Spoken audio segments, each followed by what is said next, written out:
Hey folks, Matt from artoftheimage.com. So interesting day in photo news because the Canon 1DX Mark II has been announced. And while a lot of sites, a lot of Canon photographers are raving about it, frankly, I'm a little underwhelmed. In reality, actually, when you compare the Canon 1DX Mark II to the Nikon D5, the newly announced Nikon D5, it seems to be a bit of a slaughter, especially in the two most important things, ISO and AF.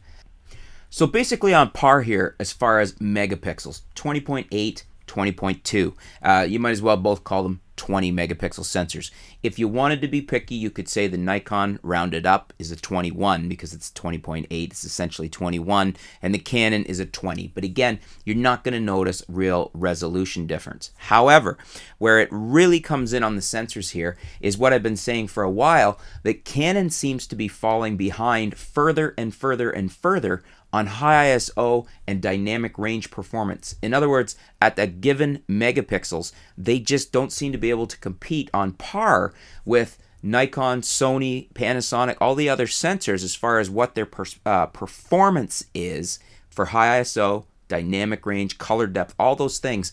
They're lacking. We see that here because the Nikon D5, it has a native range of 100 to 102,400 ISO. But you can put on the expanded ISO and you go from 50 to 3,280,000. So essentially 3.3 million. That is insane. And we would have expected something somewhat competitive from the Canon 1DX Mark II, but instead we only have a native range of 100 to 51,200. So even in the native range, it's significantly lower, but with the expansion, it only goes to 409,600.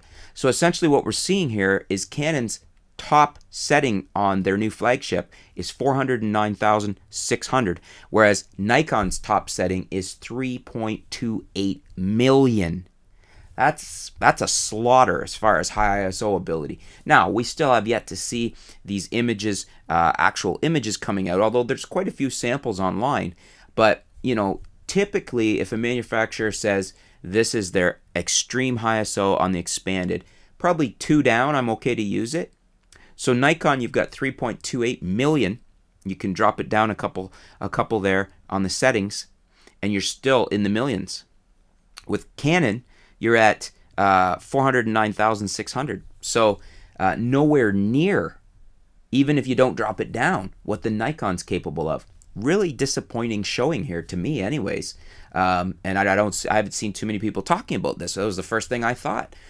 Great, Canon's got a new body out. Let's see how it does high ISO. Are they beating Nikon? And no, they're not even coming close. It's a pretty pathetic showing in the ISO area. I don't know. What do you guys think? Leave a comment below. Let's talk about that. But we also have the other major thing that I think is a huge thing to point out. The AF, the autofocus. No, I'm not saying that the Canon 1DX Mark II isn't going to have really good autofocus, because I'm sure it will. But on paper, the D5 kills it. And it'll be interesting to see in side-to-side comparisons what people think, because so far people are raving about the D5 who have shot it. The Nikon D5 has 153 focus points, 99 cross-type sensors. It's got a dedicated processor for autofocus, and it's rated to -4 EV, so -4. Now let's look. We have the Canon 1DX Mark II, only has 61 point AF system, and 41 of those are cross-type. So huge difference here, about a third of the number of autofocus sensors and less than half cross-type. So, if I'm just looking on paper, the Nikon D5 is slaughtering it. And I would have a hard time. I'd have to see it in action to see that the actual Canon 1DX Mark II could beat the D5 in reality, because it seems totally implausible when the D5's autofocus system technically is so superior. And then, of course, the Canon 1DX is only rated to -3 EV. So that's pretty big difference, like -3 to -4. You're going to definitely succeed in low light with the D5 where you wouldn't have with the Canon 1DX Mark II. So those are the two biggies. The two things that really jumped out at me was that Canon, and I'm not as surprised on the sensor front. I was hoping they'd get back into the top of the pack, but they just don't seem to be able to get back to sensor supremacy like they used to 10 years ago. You know, back when the first 5D came out, and Nikon still didn't have the D700 out yet. They were the cameras to beat on sensors. Lately, they've been the lowest of the pack. They've been the last place on sensors. Not impressive at all. Sony and Nikon are beating the crap out of them in full frame and in DX. Now, a couple of other features. I would like to give the nod to the 1DX Mark II for 4K, but from what I'm understanding, from what I'm reading, you can only shoot 4K in MPEG. Why on earth wouldn't they come to the forefront and gone all the way to H.265 instead of going backwards? Because if this is the case, if this is correct, if it's not a misprint or I'm not understanding this right, that's an awful way to deliver 4K.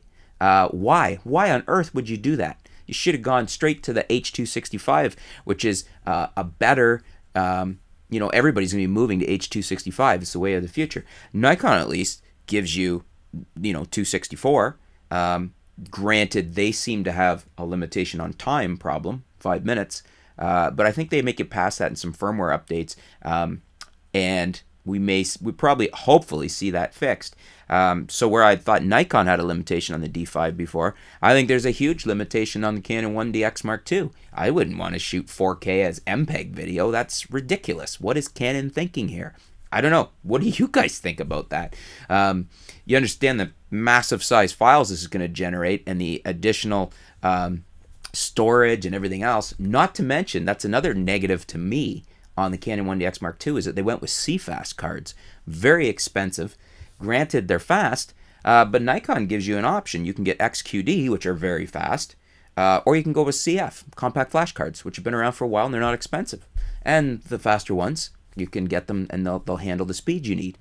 So I really question Canon's move to CFast cards. It just seems like everything about this camera is either underwhelming or puzzling to me. With the 4K and with the CFast cards, I'm puzzled why they would do that.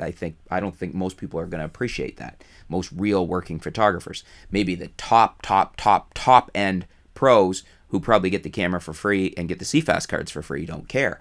Everybody else is like, why on earth did you go CFast cards? I don't know. What do you guys think about that? Do you agree with me on the CFast cards? The camera's not a bad camera. I'm not saying that, but I'm saying it's not competitive with the D5 in two very important features, and that's autofocus and ISO. Very disappointed, especially on the ISO. For me, it's underwhelming.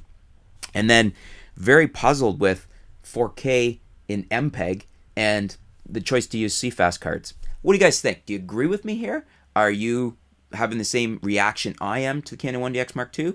Or are you really impressed with it? Let's have a discussion. Leave some comments below. If you disagree, tell me why. Tell me why you think it's good choices. If you agree, let me know. Let's discuss the Canon 1DX Mark II, and let's discuss it in relation to who it has to compete with, the Nikon D5. Which one would you rather have? Anyways, thanks for tuning in, folks. Stay tuned. We'll be back soon here at artoftheimage.com.